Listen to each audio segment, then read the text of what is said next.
Welcome to 928 Studios, Inc., and welcome indeed, ladies and gentlemen, and our non-binary friends, to the Hidden in Plain Sight podcast, a podcast that has interviews about topics regarding the troubled teen industry, whether it's abused, exploited, or neglected children, or parents of any of those categories. I'm your host, Colin Silber, and co-hosting with me is Faceless Aces. Today, we have two guests starring this time around, one camera.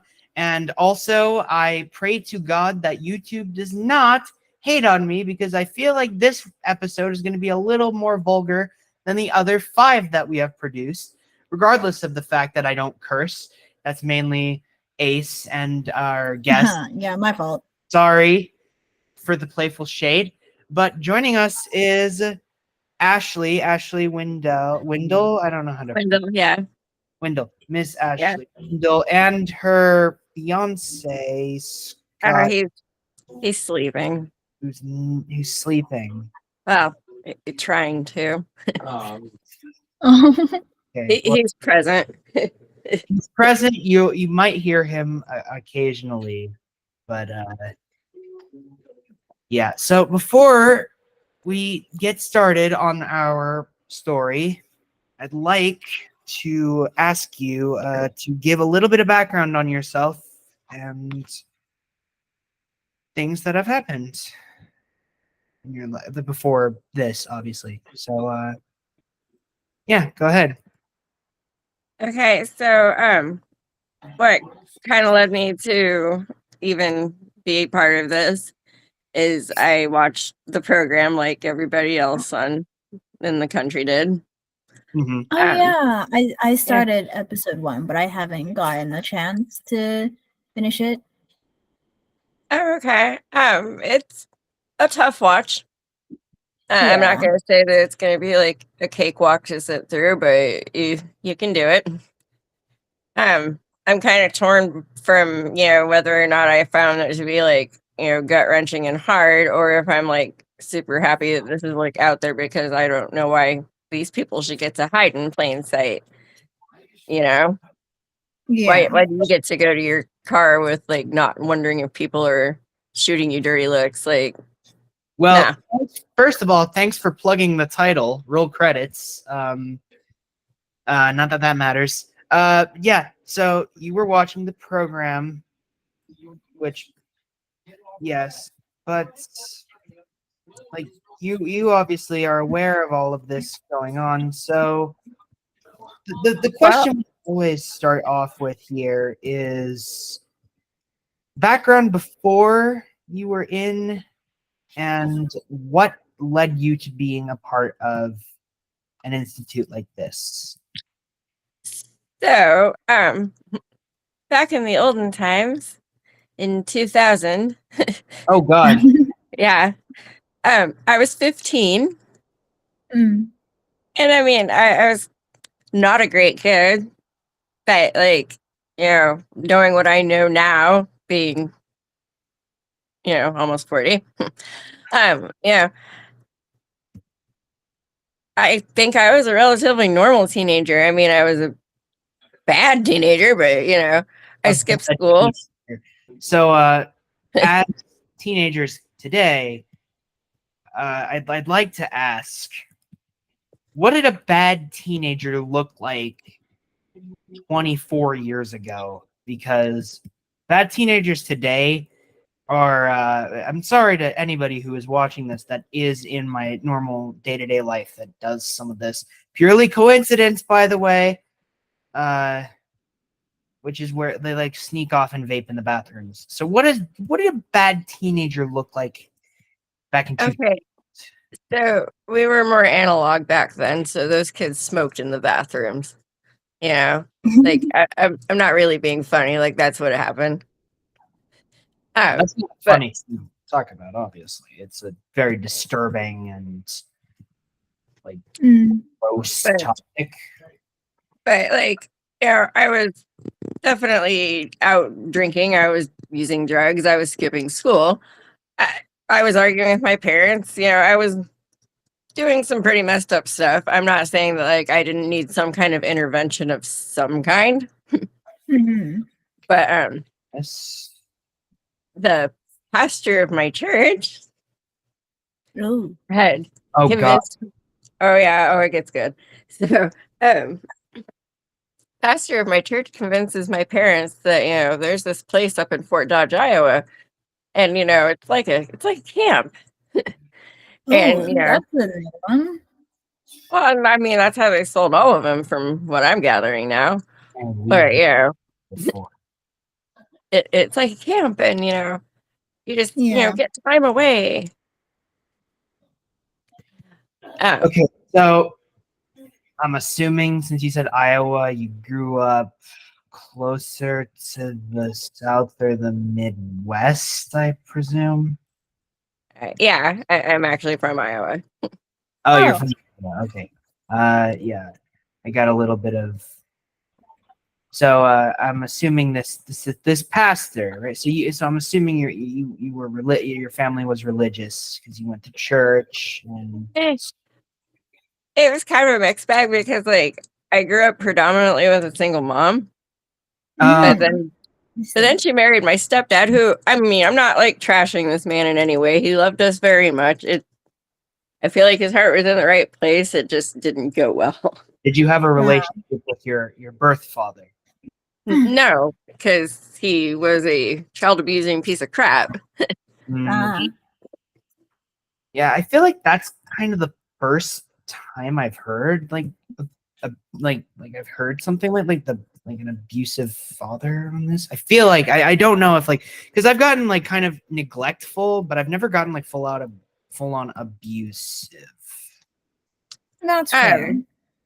I've gotten I mean, some stuff happened to me when I was like a toddler. I mean, like, I don't really want to super get into it, but like, there's definitely valid reasons why we don't have a relationship.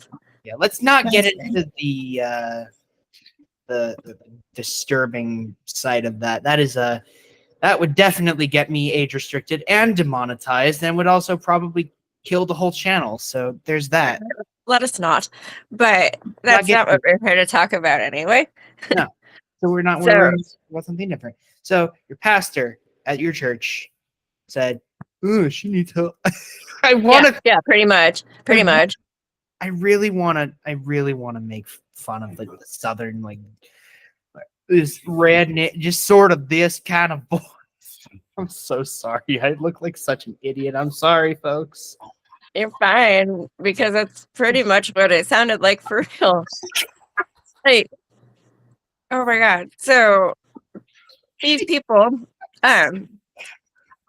sent all kinds of information to my parents about how, like, they just use the Bible to guide you through life, and that, they provide discipline by providing smaller portions and reducing privileges. Ew. Yeah. So, sorry. No, good. Yeah. So, my sophomore year of high school, I had skipped school one day, and I guess it was like the last straw, because then I ended up on a 4-hour trip up to the Anchor Character Training Center in Fort Dodge, Iowa. Yes. So, yeah, it kind of just gave you like an eerie vibe, like all the way around, just being there, because it was like, I did a little bit of digging after watching the program, because I hadn't really even thought about these people in like 20 plus years. And, it used to be, I guess, the Webster County home, which I had heard from other people that stayed at this place with me, that they had heard that it was like an asylum or something to that effect. Oh, hey. Yeah. Yeah. It was just bone chilling. That sounds disturbing. Oh, gosh. Well, and it's in the middle of absolutely nowhere, like super rural. They had no neighbors. I mean, like, you could run away, but it would suck, and you'd probably get caught. But that didn't stop a few of us. So let's talk more about what this place was like, because we usually try to get a feel for what this place would look like, and then I kind of think about it and just kind of picture it in my brain and talk about and just like ask some questions. So what did this place? I'm sorry, what was it called? I forget already. Anchor Character Training Center. Anchor Character Training Center. Training Center is an interesting name. Anchor Character Training Center. What did that look like? Okay, so it was like this giant brick building. It was like it looked like it had like nursing home type rooms on the inside, but like crappy nursing home rooms. Crappy nursing home rooms. All right. Yeah. It had each floor, I'm guessing, because I never saw the boys' floor, but the girls' floor had a communal shower, which was super gross. Fun fact in the Okay. Yeah. Oh, and we were all teenagers at this point, so I'm sure that wasn't super illegal or anything. Mm-hmm. Yeah. I'm thinking college dorms right now, and I'm just kind of like thinking that, like, well, college dorms don't have communal showers. I don't think. Whatever. I'm not in college yet. I'll find out eventually. Anyway. Well, I mean, like, I've obviously been through college and I didn't live in the dorms, but I'm 100% sure that does not happen. Okay. Not like the same. Open Not like that. communal. Anyways, like communal, like everybody shares one. No, that's like I'm not. Yeah, prison has those. It's closer to prison. Okay, all right. That says a lot about. And fun fact about showers there. So, Fort Dodge, Iowa is pretty north in Iowa. So winters are pretty awful. Ooh. And so, like, it's not unheard of or abnormal in the wintertime for it to be like 20, 30 below. And we're from the West Coast, so we don't deal with that kind of weather. Lucky, like, it's March 22nd for a little bit longer here. But we literally just got a snowstorm. Oh, like, it's crazy. Wow. But no, so they would have us leave the windows open, just a crack in there at all times, because God forbid the steam would do something to the walls or the paint. Not like the people that had to shower and catch pneumonia and shit. Nah, don't worry about them. Hey, as long as this is still allowed to be on the internet, I think we're good. I am so sorry. It's okay. You don't have to apologize for expressing your opinion, or cursing, or both. Yeah. Well, so these people, they were apparently a ministry of the Harvest Baptist Church in Fort Dodge, Iowa. Oh my god! Is this the first TTI facility we've had that is like focused on religion? I think. Okay, because these were fundamental Baptist weirdos. Come to find that out. I think this is the first one, because Jen was in a more like psychiatric focused facility, and then I think Drew was in like a wilderness program. He wasn't. Yeah, Drew was in a wilderness program, and the research I'm doing for the Anasazi project, that's also a wilderness program. Yeah, so we're getting like all kinds of different types of CTI facilities with this. So what I'm putting together, I'm imagining this brick built. The default thing I usually think of when I think of these facilities is an industrial building, but now I'm hearing a brick built something right out in the middle of nowhere with a Iowa. Right out in the middle of rural Iowa with a communal shower. Yeah. Which sounds like nothing. Hey. So I get there, it's probably about 8 o'clock at night by the time my parents got me there. And so like I was at least spared the indignified experience that I've heard a lot of other people have of like having to like strip down completely naked and squat and all that. Or being taken from your home in the middle of the night. Or being taken from my home in the middle of the night. which I can't say that it was vastly much more wonderful being dropped off by your parents either, though. That's a different kind of distress. Yeah. there's no good way. There's not a good way. One of these Yeah. places. There's no good way. There's no good way. There's no good in these places. There's no good, period. Yeah, there's no good way at all. And there's no good in this place, period. I've heard no shining moments so far in stories. No, So, because they don't what- exist. Yeah. What was your first impression when you got here and it was like late at night? I was terrified. I thought, okay, they must be really committed to scaring the crap out of me, and they're gonna like tell me at any minute that like, okay, well, next time you start your crap, this is what's gonna happen, and then we're gonna go home or something. But then they didn't. Ooh. Instead, I got rushed away to a chapel service that they had every single night. At 8 in the evening. Yes, because that's what you do right before bed, apparently. Wow. Huh. This is taking quite the turn of the worst, and I'm thinking of way too many things I shouldn't be thinking of. Hey. But at first, it was just strict. I had to wear skirts. They had to go to your ankles. You had to wear like not super loose fitting tops, but nothing that like accentuated your figure or drew like any attention to any feminizing part of you. So not like skin tight Right. thing. You couldn't wear makeup. Mm. Like you couldn't like do much of anything with your hair. It was really weird. Yeah. And then they had boys, like I said, they had boys and also girls on separate floors. You weren't allowed to talk to them, look at them, converse with them, none of the above with them. I see. Okay. They were just they just kept you just kind of separated. Right. But then like also together at the same time, because you'd have to go to scenarios like chapel with them at the same time. Oh, interesting.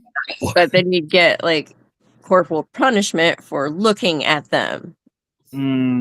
So, it's kind of hard if you pass somebody in the hall, Corporal punishment is something about which I will have a lot to say later. Let's just say that. Oh, yeah. But that's okay. It's not like my parents had any idea that was part of it. So, yeah. Because that's the important part. That's the important part. But yeah, no. So, a few days goes on, and like they don't let you contact your parents, your family, nobody for 30 whole days for the first time that you're there. Yeah, they're like it's exactly like a prison or something. They only have like once a month you can interact with people. Like when you finally could interact with them, they listened to all your phone conversations because they were always like right there, or they were on another phone. They would always read through like my mail and everything, so like I could never like ask to go home or any of that, because then you'd be in trouble for manipulating your parents.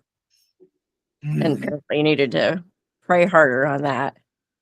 I just think of the Shawshank Redemption and like how there were guards in that movie that were just that only had their job to abuse their power. Were the people there like that? Very much like that. Like incredibly like that. I just hate hearing that. Yeah. I mean, like from what Matthew's told us, apparently most of them were even worse than like what Matthew went through in juvie. Oh God, no! Yeah, they put him. Yeah, he went to a correctional facility in the prison, and somehow it was better than the TTI facility. Well, that's they probably have more rights. Yeah. Yeah. These places are just unsupervised, restricted. Yeah. Well, and I kind of wondered, well, not even kind of, I really wondered for so long how it is that this place got away with it. Because, like, I never saw, like, anybody come to inspect the joint. Yeah. Buddy. And, I was 15, so it's not like I knew that these were, like, red flag things to look out for. Mhm. So, hindsight being 2020 so many years later, it's like, damn, I wish I knew that. Yeah. Yeah. But 100. yeah. But, like, nobody came to inspect them.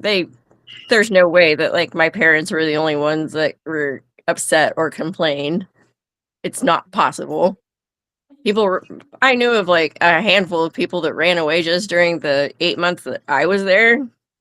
You were there for And 8 months. 8 months. And I know that, Wow. like, that's, like, nothing compared to some people's, like, at Yeah. all. We our conversation with Drew, he was there for like, I don't know how many, he was there for like Several years. year and a half. Yeah. He was there from like August to like December the next year. It was like, Oh, God. Mhm. it's not that like 8 months is still a long time. Any time is a long time for there, this. even a day. Like, I don't know if there's just anybody who's been there for a day, which Absolutely not. No, that's- there's no way. what's Well, the, and, like, huh? I was thinking like the least amount of time people have been there, but that's a question for another time anyways. No, because these places don't want to let you go because they make money off of it. Right. Well, so these people were apparently telling the community that, like, they don't charge the parents anything. They just, pay what they can. Except that I was looking on the Unsilent site, and some of their archive material was one of their applications from, like, the very end of when they were open. And looks like a lot of things had either changed or else my parents were just completely oblivious or couldn't read one of the options there. But like, it said that, like, it was $100 a month plus, like, a $5,000 deposit to put me in there. Oh, jeez. Yeah, so I'm like, I'm not sure where you're getting this "you pay what you can" crap, because they even themselves say that that's not true. Right. When I talked to my mom about this after I saw the thing on Netflix, then she was like, "I didn't know anything about that. I actually didn't have to pay anything." And then she's like, "Wait a second, so that means that the church was paying for it." And I'm like, "Oh my God, yeah, probably."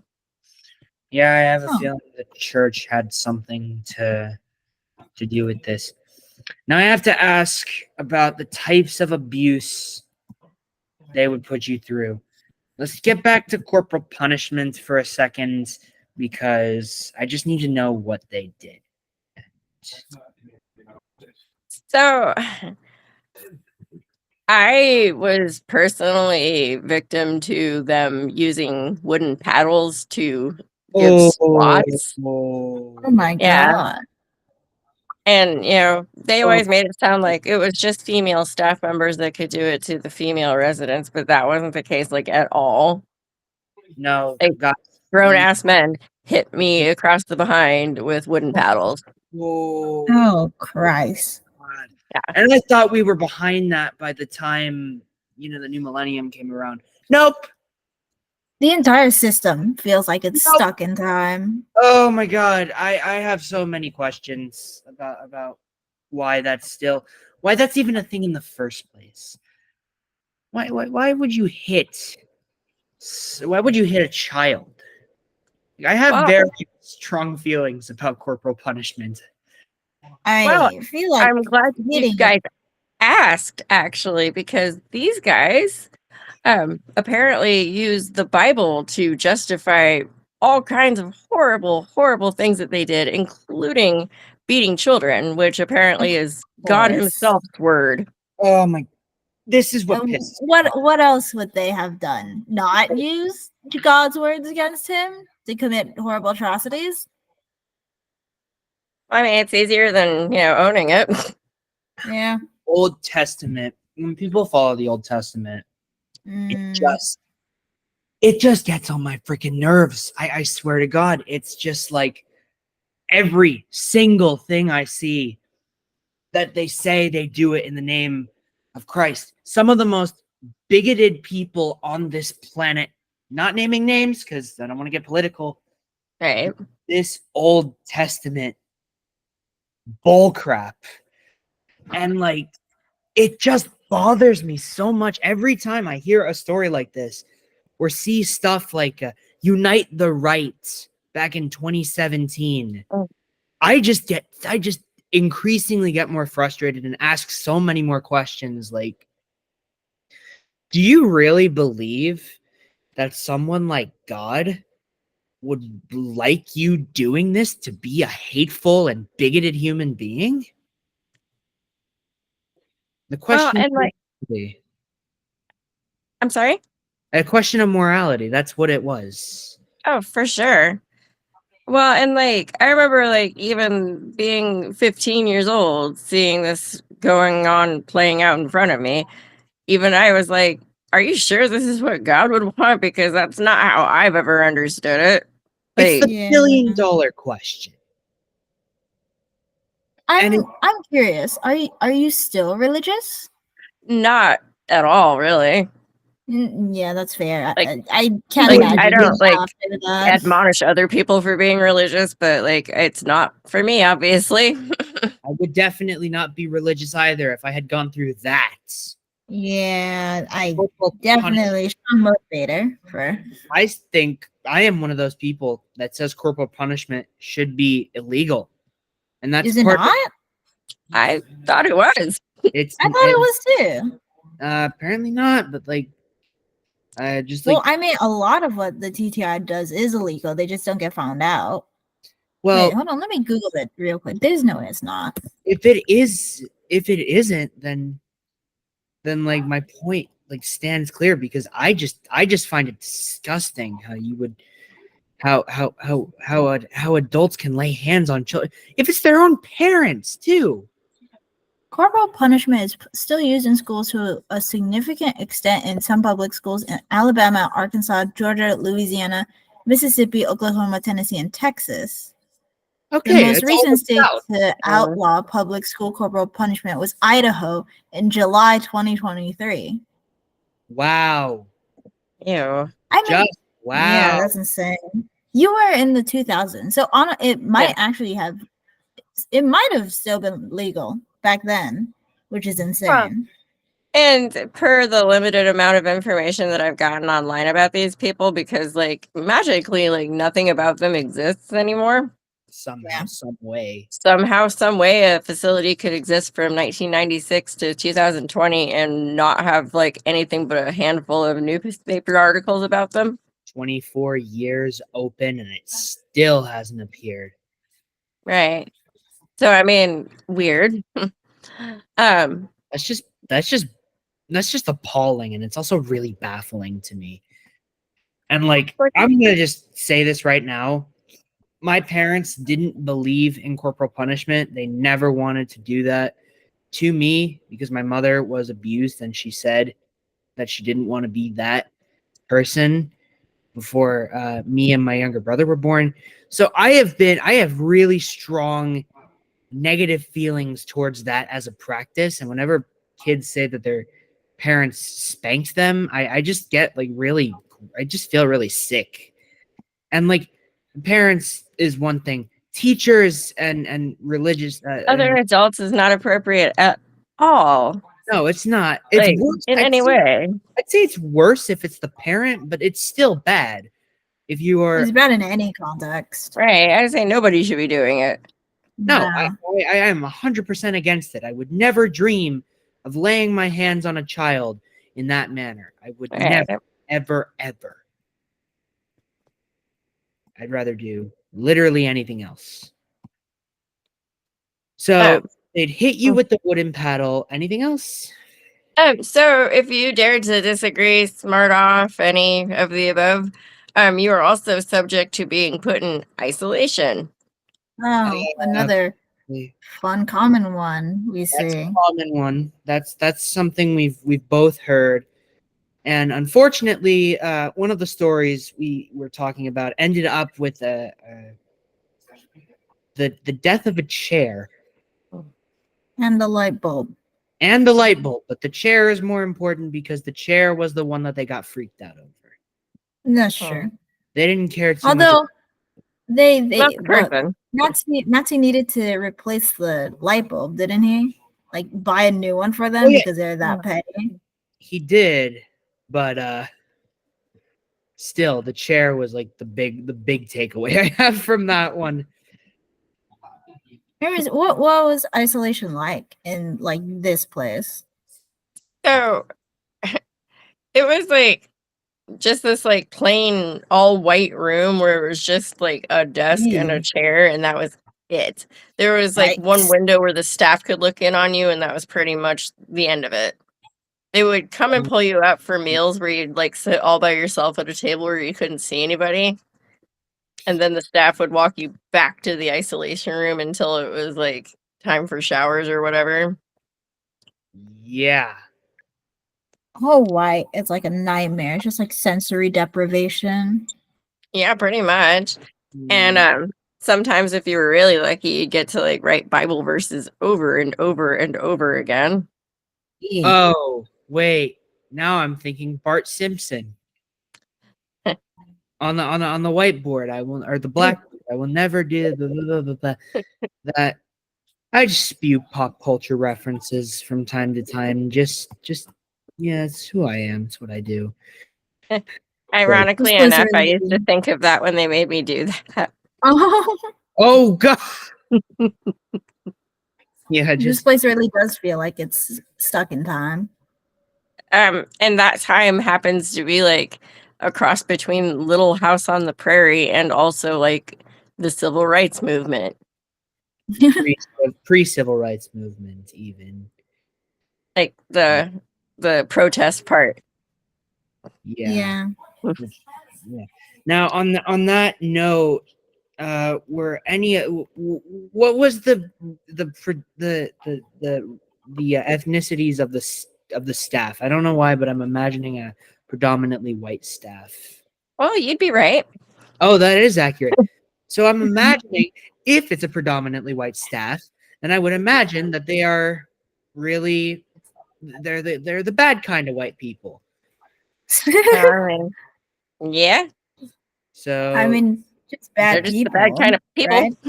Yeah. They're the bad kind of people, but like, yeah, most of the heinous crimes in this country have been committed by awful white men. So I think it's safe to say that I can make a comment like that. And they probably went to Harvest Baptist Church. I'm not gonna lie. Yeah, that's also definitely a possibility. But yeah, so predominantly white staff. And I thought this was like super weird too. But like, so they had an older couple, like super old, like, well, not super old. That's gonna come back to bite me in the butt someday for saying that. But like grandparently aged. You have 25 years until that comment comes back to bite you. Also, these people were like definitely like grandparent types, right? Okay. Or at least in that age group. But like, they encourage the young residents to refer to them as grandma and grandpa. And I'm like, yeah, I'm never gonna do that. That's not gonna happen because that's weird. I'm imagining them to be pretty awful. And they were super gross. No.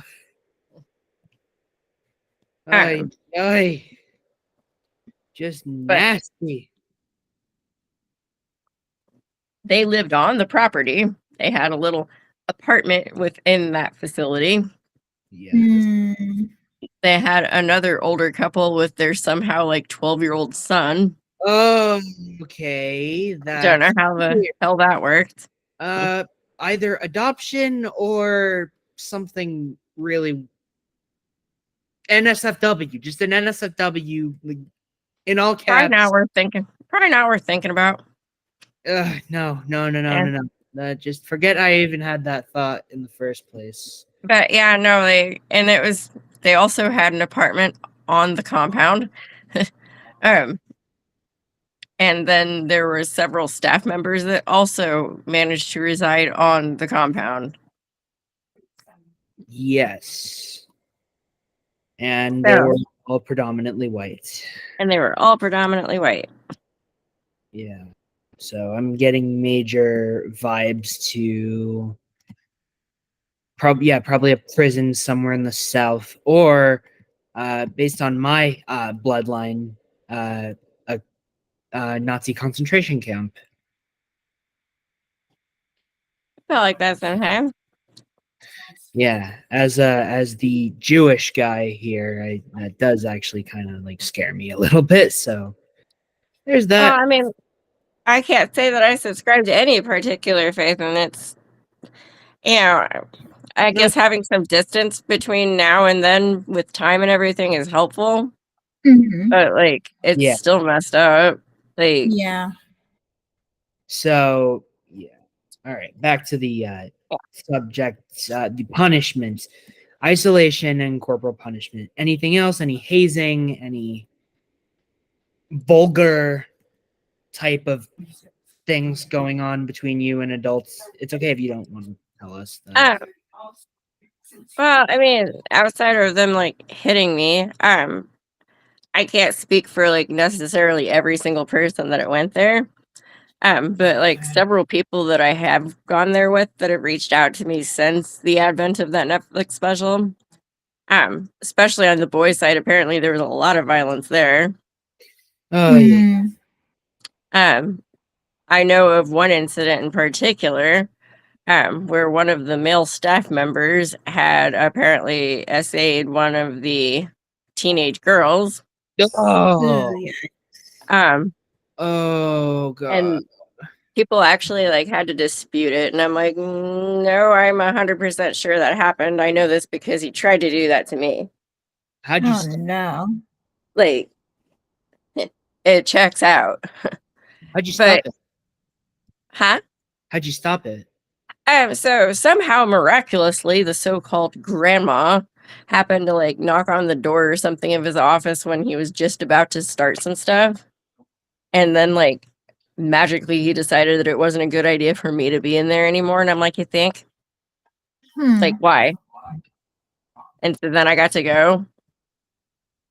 And shortly after that was when my mom got the super bad feeling and decided to drive up and just get me. Oh, thank. She had her mama bear senses started going off. Finally. It only took you nearly a year. Only took 8 months. It only took you that long. But whatever. But at the same time while all of this is happening, they're telling my mom and my stepdad at the time that like, this is what I need, because if I wasn't there, I'd be in prison or dead. Going the way I was going. No. They're probably lying. They're definitely lying. Oh, they're for sure lying. And then I think like the final straw was when she wanted to talk to me, and they had said that like I wasn't allowed to talk on the phone, and that I had been caught messing around with one of the male residents, which was not untrue. Whoa. That was true. So I did get caught doing that. But when she was refused being able to talk to me, that's when she was like, oh, hell no. I'm going to get my girl. Yeah. Yeah, I'm just that just sounds like such a disturbing and disappointing like experience. Is there anything else to note from this that's important that you'd like to share with us before we get into some other parts of your story? Well, as far as the punishments go, I don't know, a lot of it was like really stupid, like punitive stuff too, where like they would find like something that they knew like personally would get to you. Like they would like, pick on like something that you were super sensitive about. Oh. Yeah. Like, I went in there and I was when I was a teenager, I mean, I was like not a super skinny teenager by any means, but like I was probably like 140-ish going in there, and I'm like 5'1", so that was already kind of like nearing, green M&M status. But like, I managed in 8 months to lose 40 pounds. That's a feat. That is a feat because I ran around the perimeter of the property multiple times for being in trouble. They made you run. Laps. How many laps? I think like 4 or 5, which doesn't sound like a lot, but the building's freaking huge. Better than all throughout the nights. Which, I mean, yeah. Which would have sucked. All of it sucked. Well, this obviously sucks, but it would suck more if they made you do it all throughout the night. Like, it scares me to think that people had it worse. And like, that was probably one of the scarier parts of like seeing the thing on Netflix too, is that like I honestly thought this was such a weird and outlier experience that this couldn't have possibly happened to that many people, let alone like a whole country full of them, because there's a whole industry for it. Like, to know that there's more places like the place I was at is, oh my god. Now, this is a question I haven't asked anyone else yet, but it is important because it has been on my mind for quite a minute. Did any child lose their life in that facility, whether they took their own life or they were so badly beaten that their bodies just gave up? I am not aware of any of that, to my knowledge. I cannot say that it would surprise me if somebody didn't end up taking their life at some point. I can't say that would shock me in any way, shape, or form. That's a thought, because that's a thought I've had throughout this conversation. Like, I never had it before. Never had a thought like this before when doing one of these. But at the same time, I feel like it's kind of like a question that I was inevitably going to ask. So I'm glad I did. Thank you for giving your clarification. And now I'm going to talk more about this in future episodes. All right. So they restricted you from speaking to your mom. So your mom finally comes up to get you after 8 months. Yes. Pain. This was also following an attempt to run away during a blizzard. Ooh. I'm assuming was a bad idea because it's so I did not care. I mean, I would have tried to get out too. I lost a shoe and I kept going. They caught you though somehow. They caught me, and also the boy that I was semi-involved with. Well, not even semi. I was definitely involved with that boy while I was there somehow during all of that. But he also ran after me and didn't want me to freeze to death. Oh, he was trying to help you. So he was trying to help me. Interestingly enough, so he is a Puerto Rican, man now. He's a man.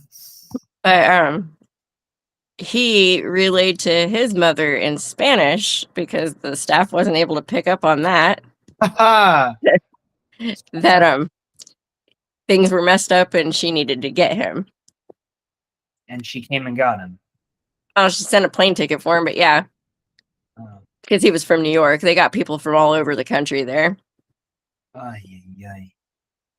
it turns out that the Independent Fundamental Baptist has like a huge reach all over the country. Didn't know that either.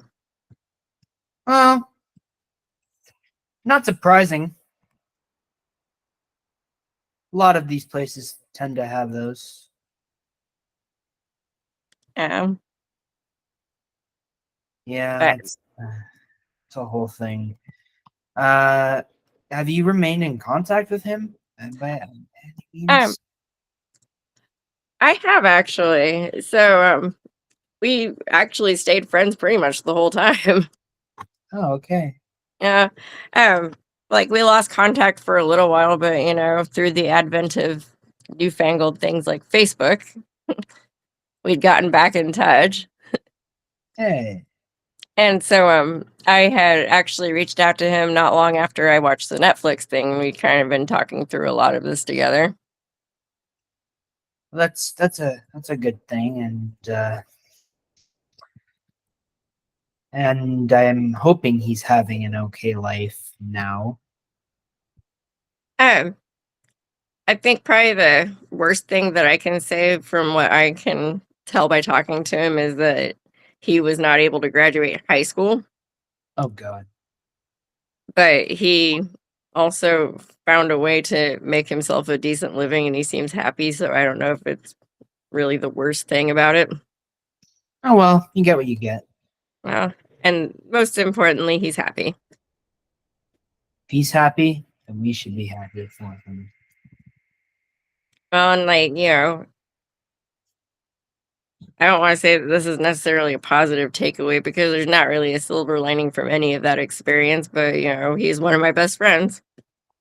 Of course, I'm yes. grateful for him. That's about it though. That's all there is to it. There's nothing else. There's nothing else you can say other than the fact that, well, this is what's going on and this is how it goes. So you tried to run away. Was that the only time you tried to run away? It was the only time that I had finally had enough to where like I couldn't think of like a better plan, and I was like, to hell with it, I'm just running. Screw it, I'm out. Bye.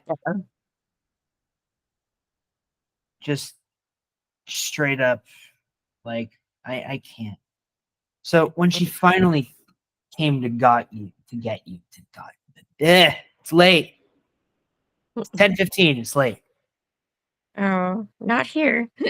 Isn't it like 1 a.m? It's like midnight 15 here. Midnight 15. Oh right, you're on Central time. Central time. Yep. We're Pacific, so Yeah. Mountain time. But then I remembered. No, that's the other. So when she came to, can I speak without stuttering? When she came to get you, when she went and got you, there we go. That sounds a lot more natural. When she went and got you, what was your initial reaction to that? I couldn't believe it. I thought that was the staff screwing with me until I literally laid eyes on my mom. And then I don't know if I had ever been ready to go to anything so fast in my life. I packed up what little I had left because a bunch of my crap got stolen too, which, I mean, that was super cool too. Great. Yeah. So, I mean, I didn't have anything to take home. One more thing to add on to such a terrible experience. Like, I remember, like, and this is like super petty, and I probably should have just let it slide, but it was just so gross. So, one of the younger girls that was there, I know she stole a pair of my underwear. I recognized it. And she wrote her name in it, and I'm like, you know what? It's yours anyway. But you still stole it. Like, I was not about to let that go.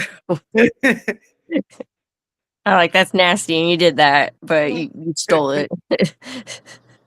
I came back to a very interesting conversation. I cannot take that seriously.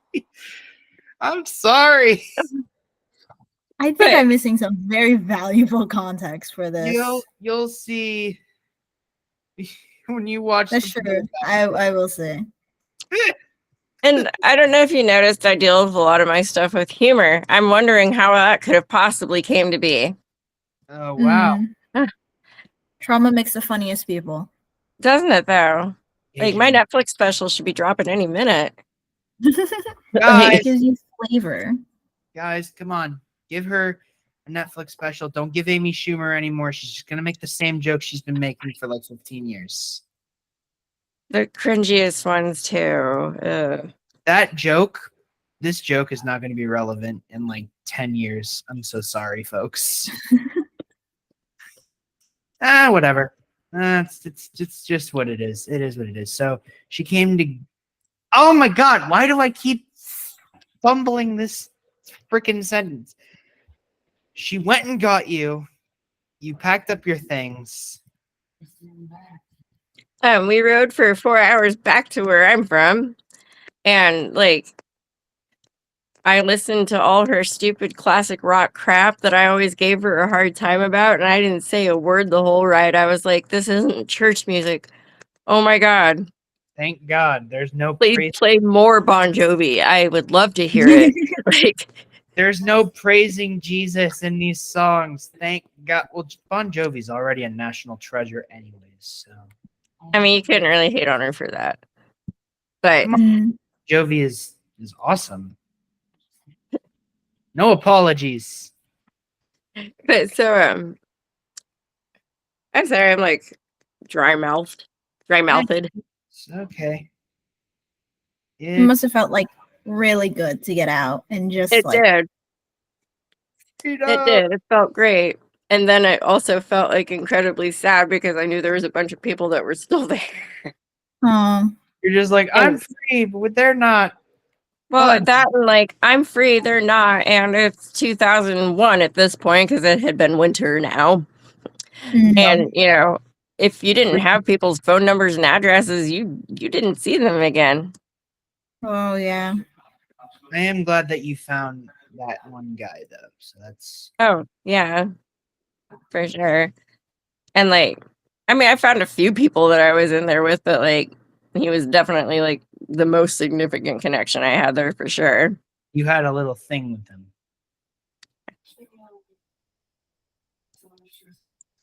I mean, something had to keep you from jumping out of one of those windows, you know? Ironically enough, speaking of runaways and jumping out of windows, that just made me remember. So, I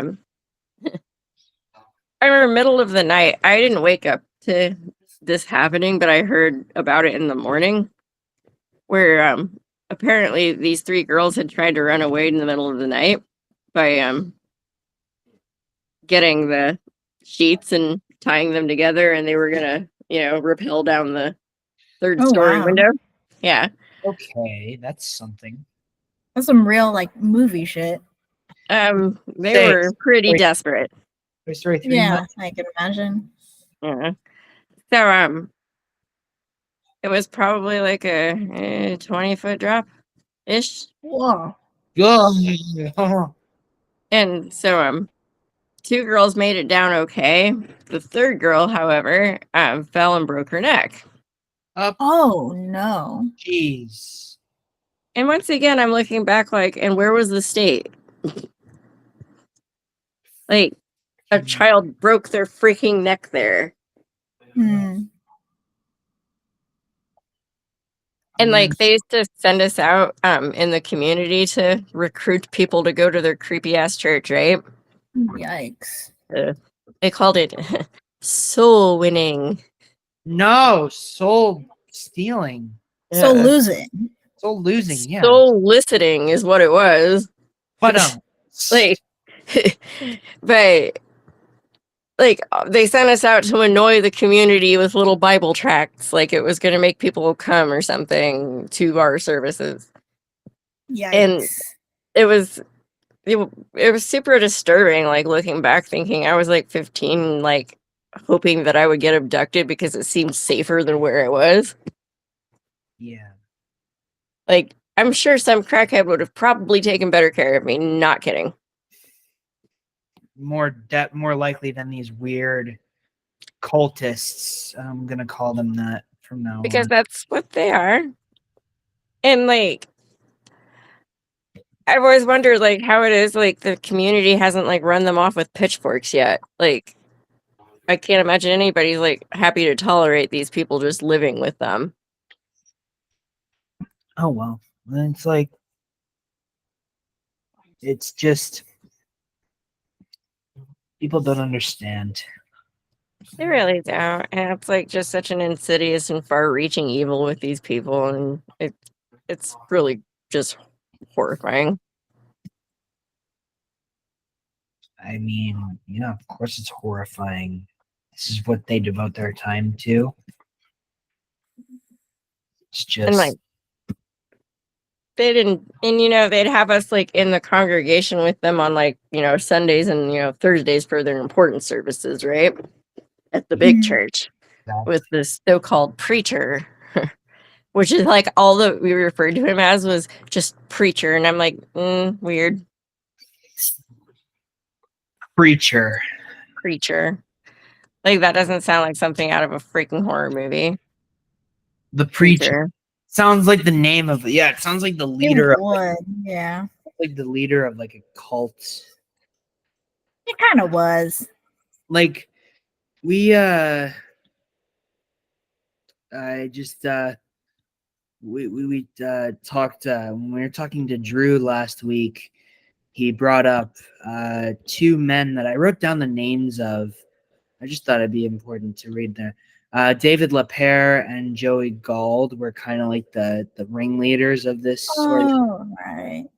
I did write that down because I thought it'd be important.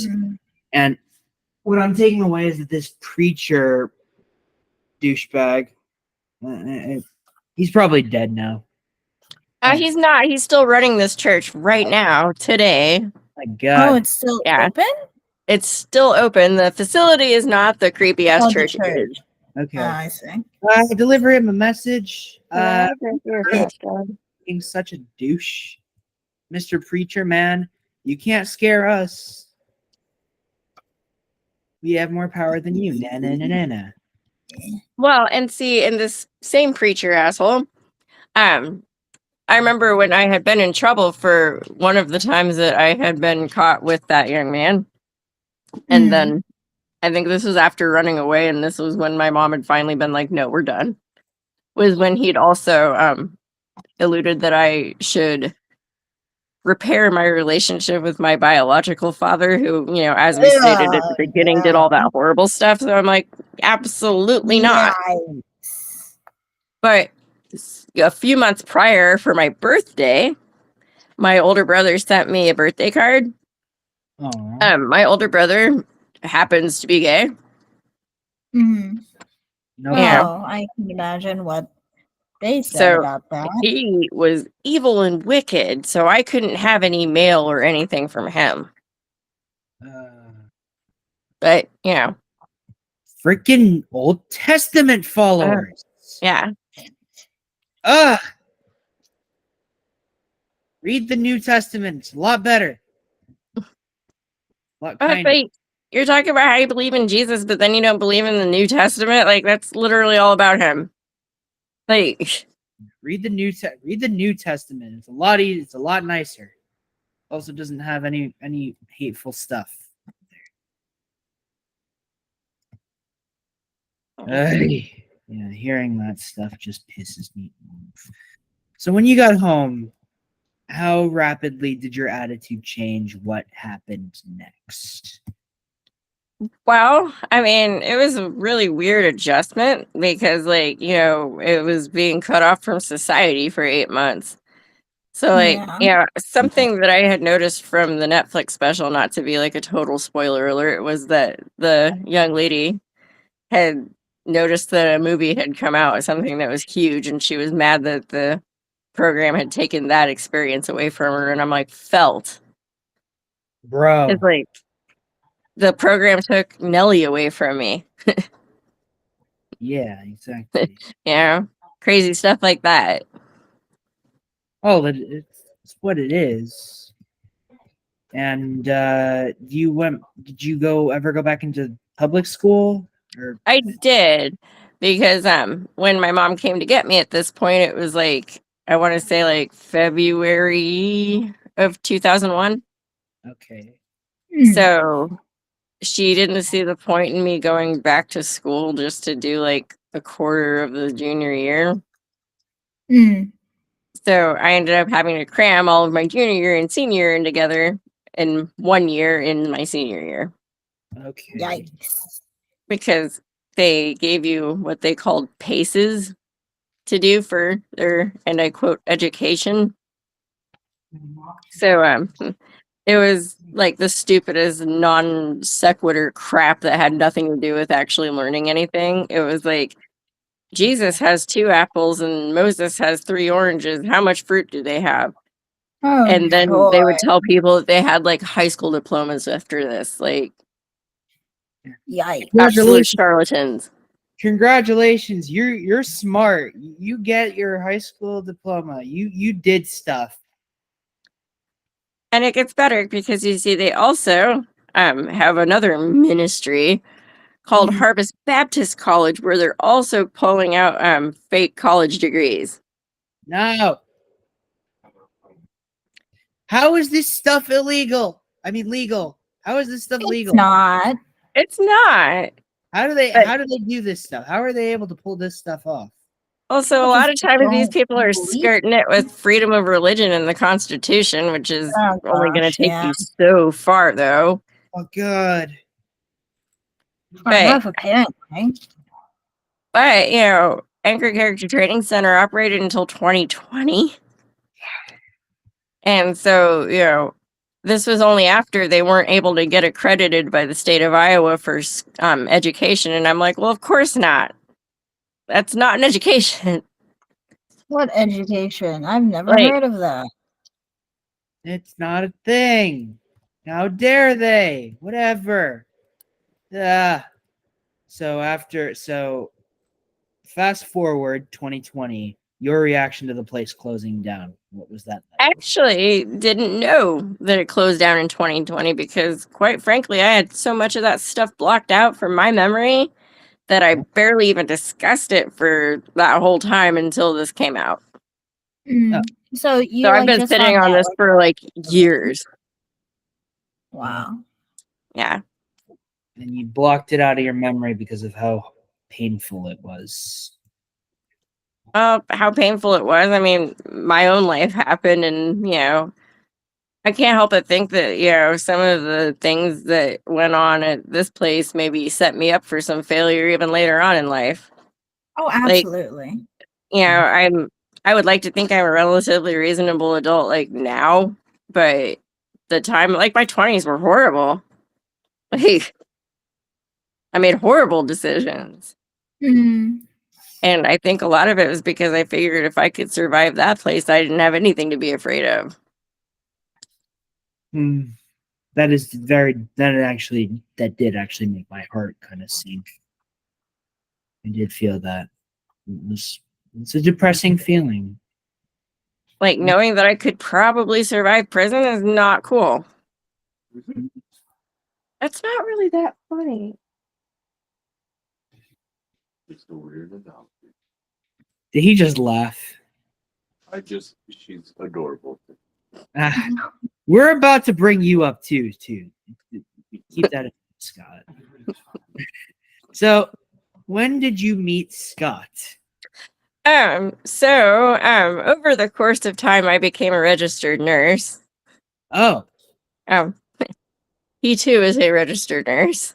Oh, okay. Nice. So I was course staff at a really crappy hospital in Iowa, and he took a really bad travel contract at a really crappy hospital in Iowa, and we became like the best of friends, and then it kind of just went on from there. But yeah, probably one of the only healthy relationship patterns I'd ever had, and I think that place had something to do with that too. Well, that's amazing, and like it's good that he's. How hard was it to tell him about all this?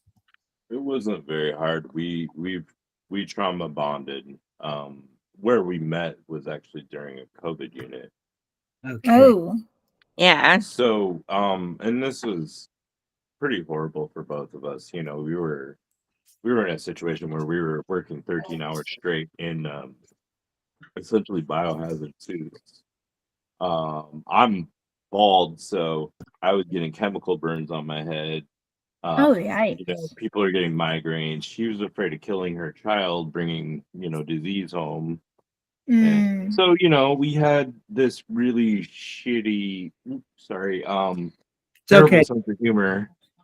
and that's where we kind of just made friends. And like I said, it was kind of like a war buddy trauma bond thing, um, and then our lives kind of kept going on, and we grew together, and so she was pretty easy to tell me any kind of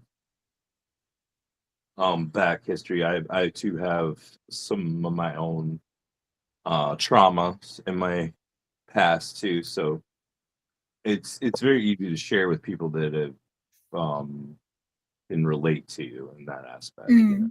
Alright. It's adorable. Thank you for telling us. My condolences, obviously, for what you had to go through. Both of you. Yeah, but I'm glad that you two found each other, and you are living your best lives. I know you're engaged, which is awesome.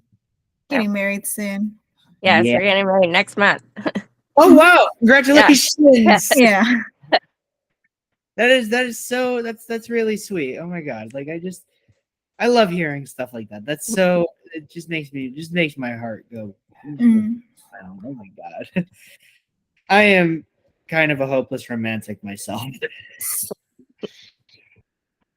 I don't get any attention, but it is like it is a personality trait, and it's a character trait. It's not a flaw.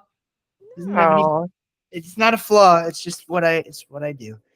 The hopeless romantic and then the aromantic friend. Yes. That's exactly what this is. Very silly. It's weird, but all the best duos are weird. I mean,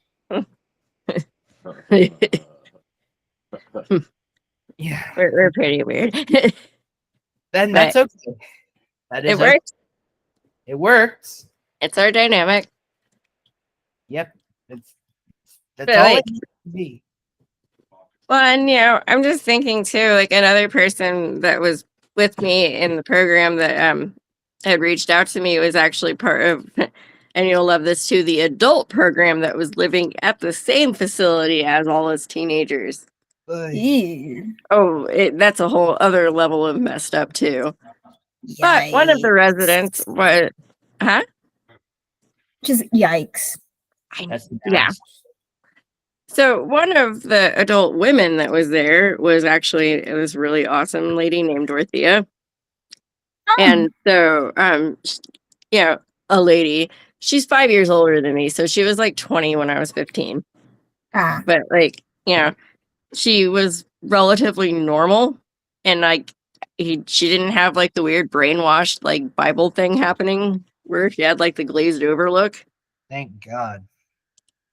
And like, I remember I was like, please take me with you when she graduated. She's like, sorry. But she had right. So she had reached out to me, and we talked for a little while the other day, and she was talking about how they'd always said that she was too loud, too outgoing, and like every time she was talking to the young boys, she was flirting with them, and I'm like, oh, okay. Aw. Yeah. So, like, they were already trying to kill, like, everything about her that was cool. Like, Why kill the best part of somebody? well, apparently that the best part of you is the part God doesn't like, according to these people. Mm. God, I hate the Old Testament so much.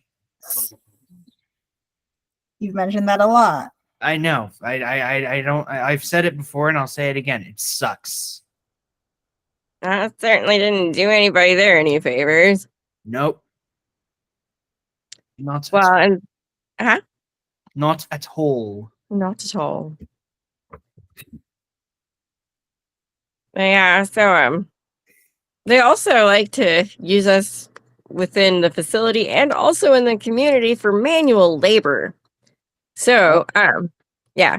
So here's this giant freaking facility that was cleaned solely by the teenage residents. Oh my 100%. No. Yeah.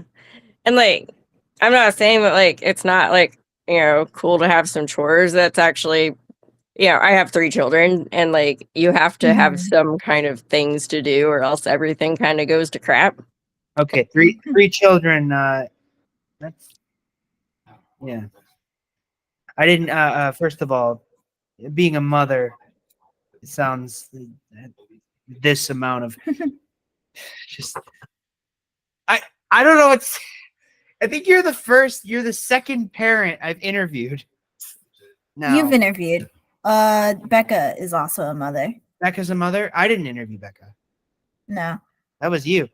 I Yeah. interviewed her first. He's the father of a kid who's currently abused, and I'm working on helping out with that. That's why I started this podcast in the first place. So I'm assuming they're not old enough to hear about Um, this. the oldest one is my almost stepson, and he's 25. My oldest is 21. Ah. I had her like a year after I got out. Oh, Oh, No, wow. more than that. More than that. Not long though. So didn't prevent teenage pregnancy either. teenage Ew. pregnancy. Okay. And your other child? And then my littlest one is 8. Oh. Yeah. So I'm assuming your older one knows about this. We've talked a little bit about it. I think it kind of makes her uncomfortable to bring it up because I think she's afraid that she's going to make me upset, Oh. and that's not really true. But I also don't want to like upset her or make her like worried for me either. So I also don't like tell her lots and lots about it. Well, that's like, yeah, I feel like there will be a time to like kind of talk things through. All right. Yeah, do that. So we're gonna wrap things up here pretty soon here because I have things to do. But I just wanted to like say if before we end, if there's any advice you would like to give to those, would you like to offer some now? Well, yeah, I went a long time thinking that it was just me, that I just didn't want to listen, that I didn't want to comply with some BS rules. But, if it seems like it's wrong, it's because it's wrong. If you have a bad feeling, it's because it's bad. And, the people that really care about you will believe you. That means a lot. I always bring this up with everybody we interview. I wear this about it's for mental health awareness. I myself am not a member of the troubled teen industry, obviously, but I have faced bullying for my identity and did think once of taking my own life. I wear this as a way of saying you're not alone, you never will be, and I won't ever not wear it because it matters so much to me to know that I matter and that you matter and that everyone who goes through pain matters. Those who give pain don't matter. The people like this preacher or Joey Gald or the whoever else is like a bad person in regards to our stories that we tell here, they don't matter. The only people that matter are the ones who go through the most. I'm going to read you something that I wrote today for all of you before we end things out. If you think that who you are right now is not good enough, then you are incorrect. Those who are different and those who try are good enough, and those who aren't are the ones who should be rethinking their lives. You're special, and deep down you know it. I believe in you and care deeply for how you plan to change the world one day. Don't stop being who you are. Strive for what you wish to be.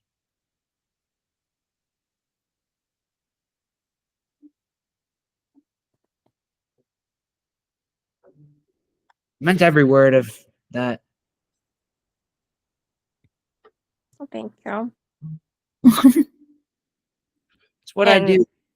And I'm really glad that you gave me this chance to talk about this. And, hopefully if anybody that, endured that place sees this, in your random searches through YouTube and such, Yeah. we're happy to, we were very reach out. happy to we plan on doing follow-ups with most of the people we interview, so we'll come back and like kind of talk through some more things in depth. Yeah. Okay. Because that's what we usually do. So before we end, Usually I'll say ever. I'll say what I always say. You all are not alone. So thank you for listening in to help support the greater cause and the greater good. Make sure no story is never gone for good. So with that said, we've been Colin Silber and Faceless Aces, and Ashely was our guest.